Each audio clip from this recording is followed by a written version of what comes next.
The theory of crime prevention through environmental design.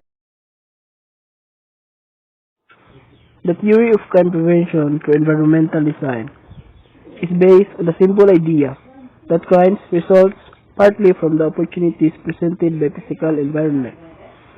This being the case, it should be possible alter the physical environment so that crime is partly caused by physical environment has been a controversial one among criminologists. The theory salient features of the PNP or PCR. Police community relations. Community-oriented policing ideology. 3A. Community policing.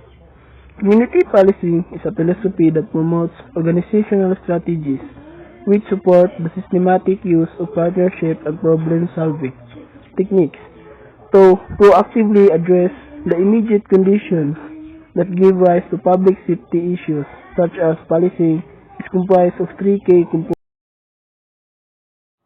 Salient. Number 1. Community partnership. Collaborate partnership between and among other law enforcement agencies and the individuals and organizations deserve to develop solutions to problems and increase the trust in the police as follows. Other government agencies, community member or groups, non-profits or service providers, private business, and media. Number 2. Organizational transformation. The alignment of organizational management, structure, personnel, and information systems to support community partnership and proactive problem solving. A. Agency management. Under agency management are climate and culture, leadership, labor relations, decision making, strategic planning, policies, organizational evaluations, transparency, and organizational structure. Number 2. Letter B. Geographic assignment of officers. Under of it is this specialization and resource and finances. Letter C. Personnel. Under of personnel are recruitment, hiring and selection, personnel supervision or evaluation, and training. Letter D. Information systems or technology. Under of it is communication or access to data, quality and accuracy of data. So let's move on to number 3, the problem solving. The process of engaging in the proactive and systematic examination of identified problems to develop and rigorously evaluate effective responses. Scanning, identifying the prioritizing problems. Second, analysis, researching what is known about the problem. Third, response, developing solutions to bring about lasting reductions in the number and extent of problems. 4. Assessment, evaluating the success of the responses. And lastly is using the crime triangle to focus on immediate conditions, victim, offender, or location. So let's move. Next is community policing. Also revolves around the basic principle that the police are the public and the public are the police. By principle number 7 by Sir Robert Peel, founder of the British police system. It is a policing concept that requires every member of the community to exercise self-policing, restrain other members against doing things that may harm each other, and require other members to conduct themselves in an orderly interaction. Requiring community members to follow certain orderly interaction means a specific obedience to a set of rules or common beliefs and aspiration with the community. To influence more individuals to join programs for a common cause, these basic steps may be implemented.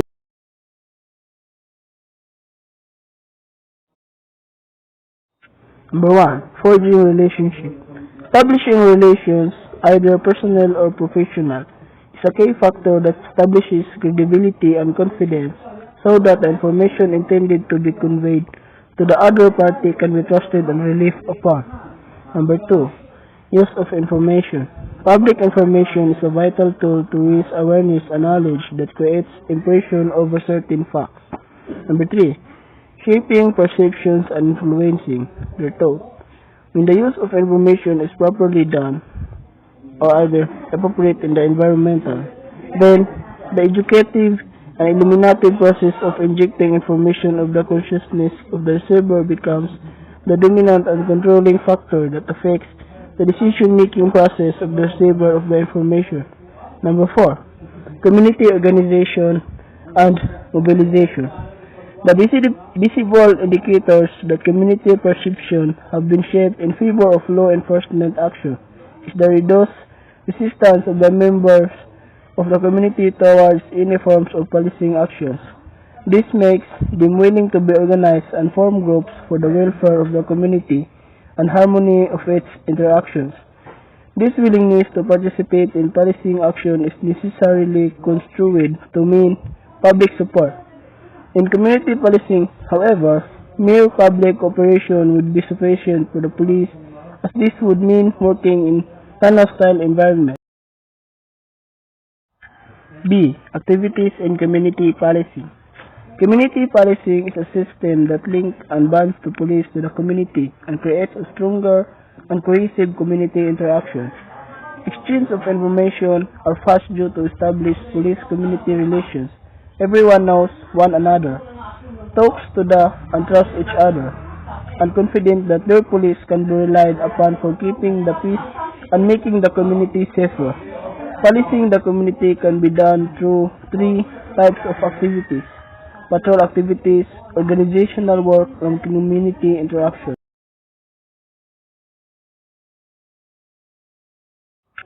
Number 1. Patrol activities.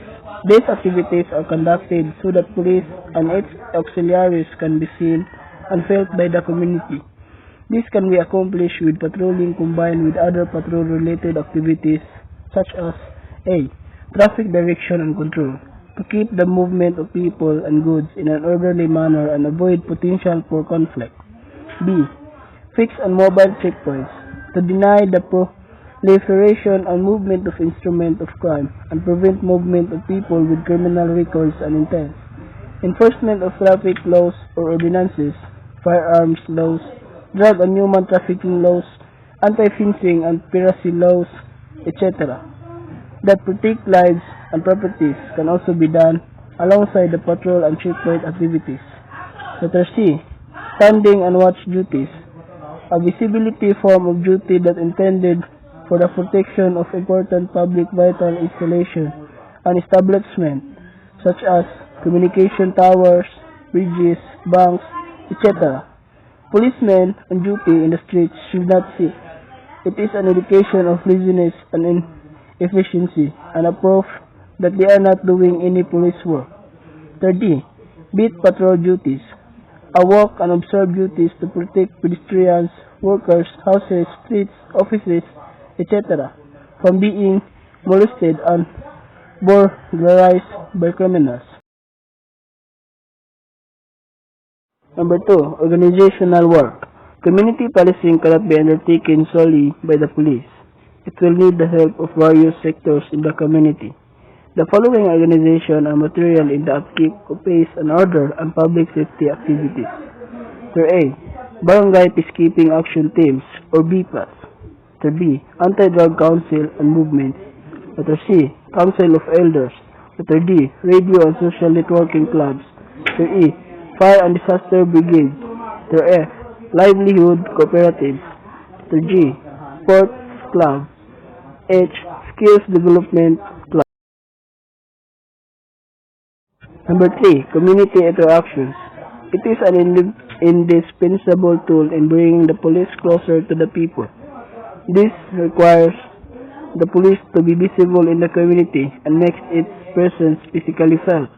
Community interaction is done in two ways: the area visit and the house visit. A. Area visit. The community or area visit is conducted for several specific purposes and is designed to attain the following objectives using an 8-man team composition. Number 1. A police visibility or presence to neutralize or drive out a larger group of insurgents or criminal gangs in the community.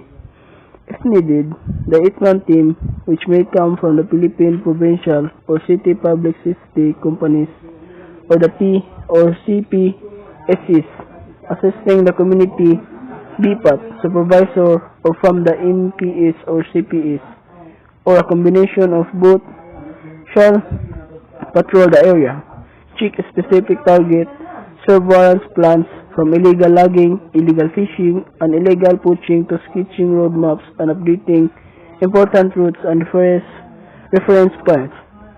After the area check, it is important to reorganize the team into two-man teams for the conduct of house visits, record the area and household profiles. Number 2. Conduct virtual visit and forge relationship with the people in the area by conducting interpersonal dialogue, establish rapport and offer friendship. Number 3. Educate the people in the community about recent news that may capture their interest and when reciprocated, volunteer other information about current events, livelihood and important laws that may affect their lives. Number 3. Community interactions. It is an Number 4. House visit. It is an interpersonal interaction that brings the police closer to the communities, connects the police with the public, informs the community of various matters that affect their lives, starting from issues involving peace and order, laws that affect their daily activities, like anti-fencing, anti-illegal drug and human trafficking, etc. Economics, social and cultural issues, health, social inventions, to as odd as lives of celebrities. Issues in promoting discipline within the household and other issues may also be discussed during the visit. Letter C. Basic principle of community policing. The DPCR, or Directorate for Police Community Relations, shall assist the appropriate directorates in the conceptualization of community-oriented trainings and programs, development of police officers through an appropriate reorientation training strategy in order to develop a policing ideology anchored in the professional police principles advocated by Sir Robert Peel, founder of the British police system, and Edward Davis, the Chief of Police of California. Number 1. Principle number 1. Prevention of crime is the basic mission of the police. The basic mission of the police is to prevent crime and ensure a peaceful and orderly community interaction without the necessity of resorting into a military intervention to repress crime and severity of legal punishment. The need, therefore, to enforce laws and ordinances, protect lives and properties, and maintain peace and order are preconditions that limit the formation of conflict in the environment and therefore ensure order and safety. When the police are already in the crime deterrence and control functions, then it is approximating a failure to perform its basic mission.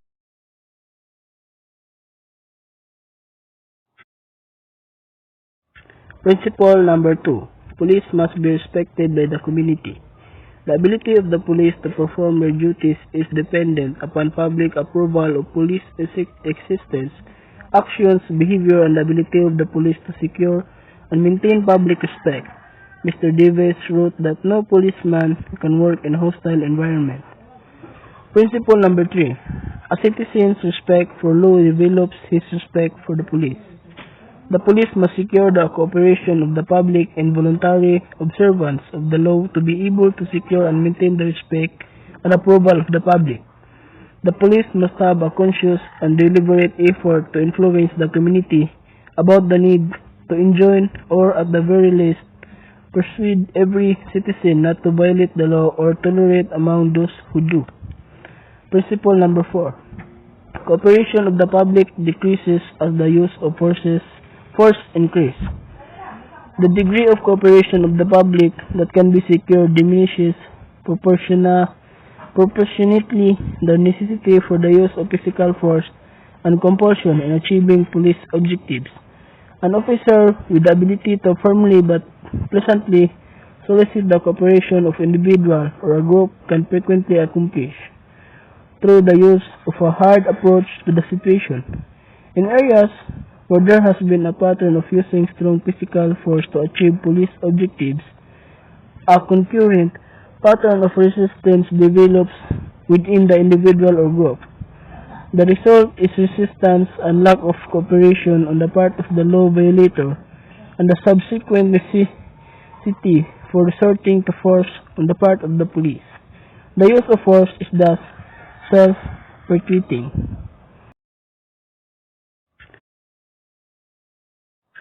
Principle number 5. The police must render impartial enforcement of the law.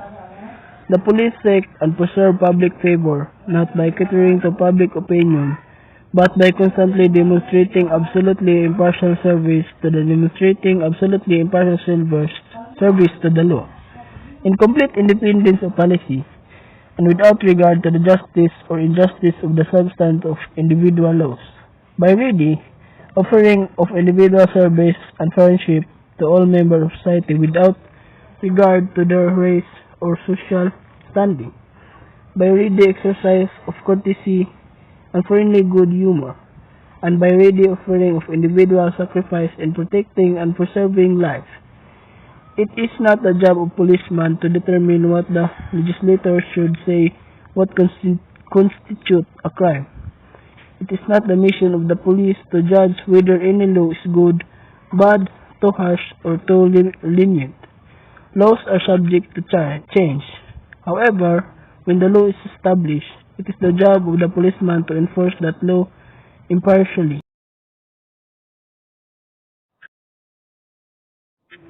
Principle number 6.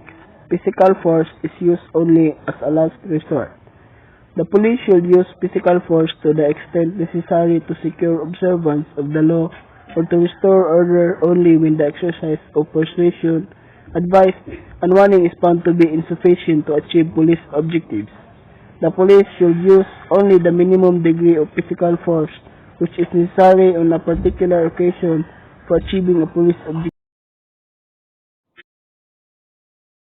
Principle number 7. The police are the public and the public are the police. The police at all times should maintain a relationship with the public that gives reality to the historic tradition that the police are the public and the public are the police. The police are the only members of the public who are paid to give full-time attention to duties which are incumbent on every citizen in the intent of the community welfare. Principle number 8 represents the law. The police should always direct their actions strictly towards their function and never appear to usurp the powers of the judiciary by avenging individuals or the state, or authoritatively judging guilt or punishing the guilty. Principle number 9. The absence of crime and disorder is the test of police efficiency. The test of police efficiency is the absence of crime and disorder, not the visible evidence of police actions in dealing with them. Applying the police-community relations in the police operation. In the field of investigation, the efforts of PCR result in the coming forward of witnesses willing to testify for the police because of the trust and confidence earned. People give their support to the police for the operational accomplishment in which the ideals of good corporate citizenship is essential. The integrated city or municipal police stations, PCR operations. The integrated city or municipal police stations, or the C or MPEs, PCR operations is a routine duty that ought to be performed by elements of police stations in the field. This was defined under Section 24 Republic Act 8551, giving emphasis to enforcement of laws and ordinances that protect lives and properties, maintenance of peace and order, and taking of necessary steps to ensure public safety and crime prevention. Here as follows. Principle A. Field deployment briefing. The deployment briefing outlines the various tasks and specific assignments of personnel who will patrol the streets and perform patrol-related activities. Letter B. Duty scheduling.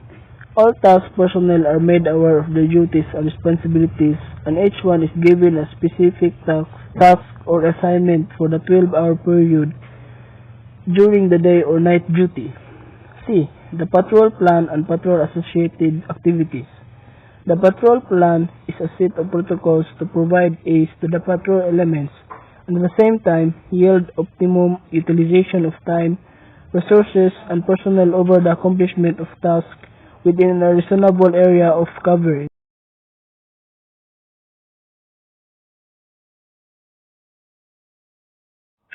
The following patrol and patrol-related activities are contained in the patrol plan. Number 1. Traffic direction and control, 3 times within the 12-hour period. Checkpoint operations for law enforcement, 2 times within 2-hour period. Number 3. Walking the beat, connecting with communities and organizational works. Number 4. Stand and watch duty, for vital installation and important establishment and fixtures for as many times as appropriate, provided that it should not exceed 10 minutes standing and watch duty. And number 5, area visit, organizational work and profiling, and home visit, the household profiling. Letter D, report writing. Number 1, crime and incident reporting. Number 2, records management. Letter A, the administrative works. The administrative works are those activities inside the police station that support the field works handled by 3 to 4 PNCOs. Number 1. Functional desk duty. The functional desk duties at the station that include report writing intended for personnel, finance, logistics, intelligence, operation, investigation, and PCR. Number 2. Complaint desk officer duty. This duty handles all the walk-in complainants or clients that transact business with the LPS and records events, incidents, activities, dispatches, and arrival of personnel who were deployed for field duty in the logbook. Number 3. Stand and guard duty. This duty is performed at the LPS gate or near the door as they are responsible for watching and protecting their members and clients.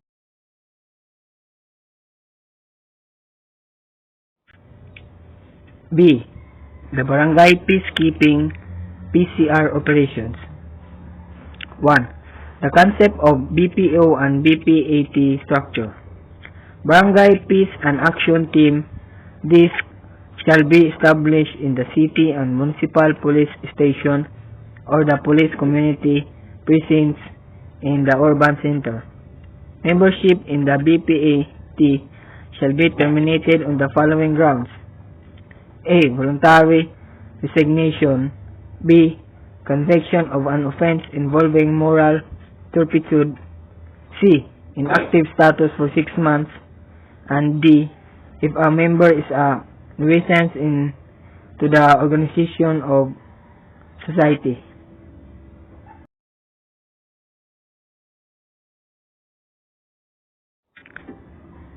The BPET concept is advantageous for the following reasons.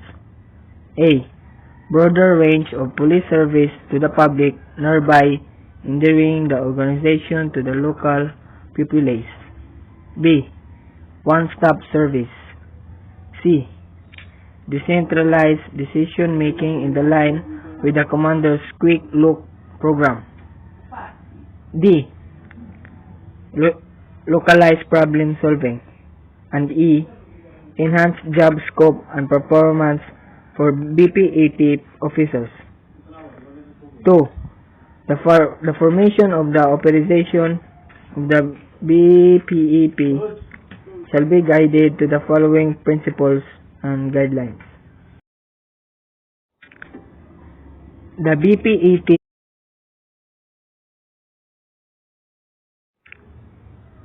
A. Awareness phase. Social investigation shall be conducted prior to the recruitment of prospective members of the BPAT. The results of the investigation will be the basis for the configuration of the team, since no two barangays are the same in terms of peace and order and safety situation. Include the information will be the basic knowledge on crime prevention and deterrence and safety precaution during calamities. A very important facet will dwell on the shared responsibilities of each and every member insofar as community peacekeeping is concerned. B. Organization and training phase. The BPET officers, in close coordination with the LGUs and other sectors, shall organize barangay officials, barangay tannage, and other potential force multipliers to compose the initial core group of BPET.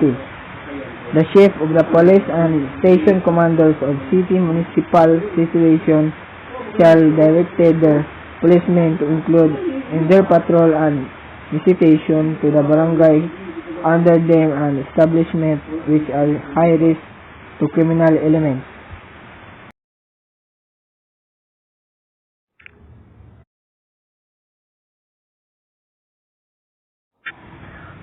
C. Mobilization phase. The organized BPET shall converge in their assigned BPET districts in the police station, community room. This is to account the member and disseminate to them pertinent information before deployment to their respective duties. D. Assessment or evaluation phase. The concerned police station shall form a committee to conduct a periodic assessment after the operational of BPET. C. Information operation apply to cushion the impact of law. Enforcement during labor disputes. 1. Types of labor disputes. There are several types of labor disputes.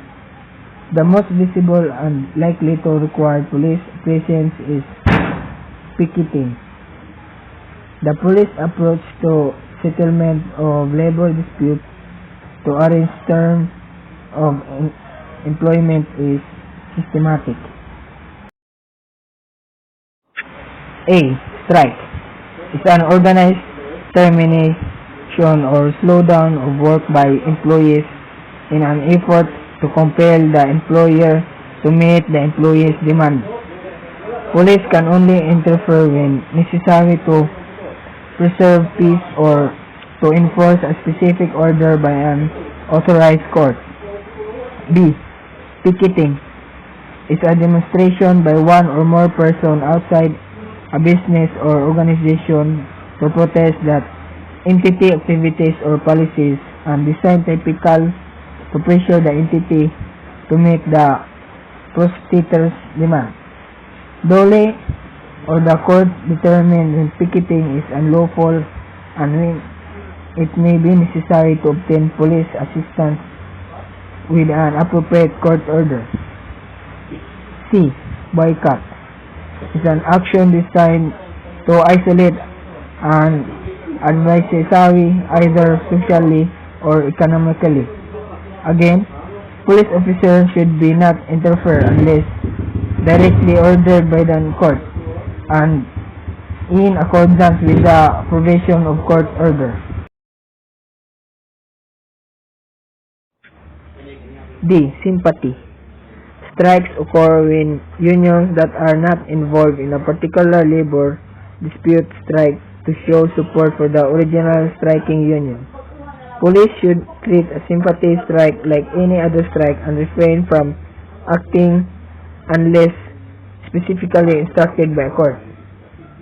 E. Lockouts occur when an employer prevents workers who are striking or threatening to strike from entering a place of business. The legality of a lockout is determined by the Department of Labor and Employment and or the court.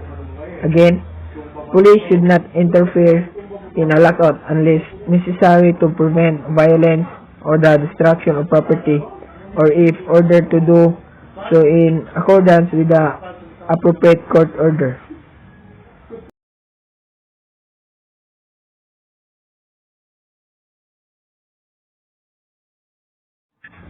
Number 2. Appropriate behavior, options, precautions. A. Police behavior. The presence of the police officer at a labor dispute is primarily intended to deter possible violence and property destruction. B. Police option and IO. Since police options are limited, then it is best for COP to plan out a good information operation for the purpose that serves as the sustainer of a heated stand to the contending party that results in peaceful settlements. Now, C. Police precaution. As always, do not allow yourself to provoke or to act emotionally. Obtain sufficient, reliable information before acting. Consider the source of information when dealing with parties to labor disputes, because these disputes are actually conflicting between private parties.